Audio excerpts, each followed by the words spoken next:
சாய் பக்தர்களுக்கு என் அன்பு வணக்கங்கள். ஓம் சாய்ராம். என் அன்பு குழந்தையே, இன்று உன் வாழ்க்கையில் இப்பொழுது நடக்கப் போவதை உன்னிடம் சொல்ல வந்தேன்.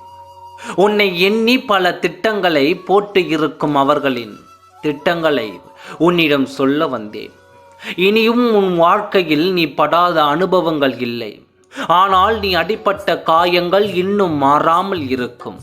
இதே நேரம் இன்னும் உன் முகத்தில் கரியை பூச வேண்டும் என்று காத்திருக்கும் உன் துணையும் உன் துணையின் இல்லத்தில் இருப்பவர்களை பற்றியும் சொல்கின்றேன்.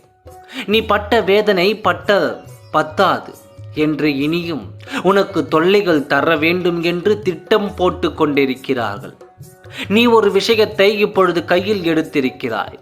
நீ மனதில் இப்பொழுது நினைத்திருக்கும் எண்ணம் யாரிடம் சொன்னாலும் அது அப்படியே உன் துணையின் இல்லத்திற்கு சென்றுவிட்டு, இந்த விஷயம் மட்டுமல்ல, நீ எதை செய்தாலும் அதில் தடங்கள் ஏற்படுத்த வேண்டும்.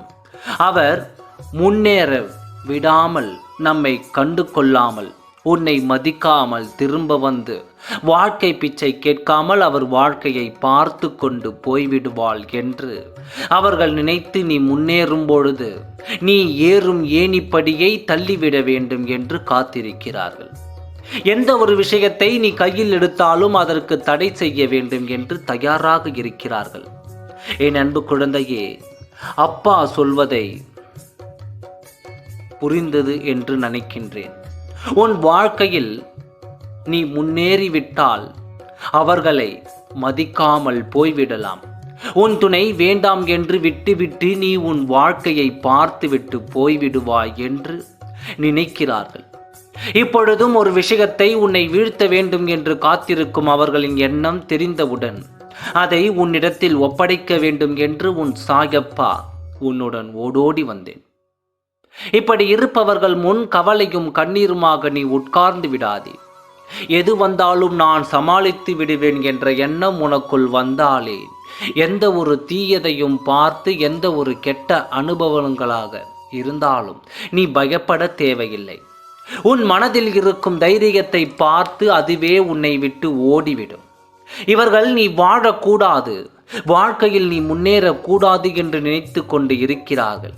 ஆனால் அவர்களுக்கு முன் உன்னை உயர்த்தப் போகிறேன். மிகவும் மகிழ்ச்சியான வாழ்க்கையை நீ வாழப்போகிறாய். 4 பேர் பேசினார்கள், அவர்களின் பேச்சில் எனக்கு மனதில் அம்பு போல் குத்துகிறது என்று நீ கண்ணீர் விட்டாய் அல்லவா?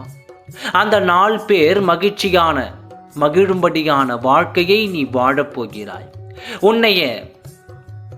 உன்னையே பகைத்து கொண்டு என்று காலடியில் விழுந்து மன்னிப்பு கேட்டு உன்னிடம் சமாதானம் பேசப் போகிறார்கள். நீ விழுந்துவிட மாட்டாய், கவலைப்படாதே. உன்னை கீழே தள்ளிவிட எவராலும் முடியாது. தைரியமாக எதிர்த்து நின்று போராடு. அனைத்திலும் வெற்றி பெறுவே. ஓம் சாய்ராம். நன்றி, வணக்கம்.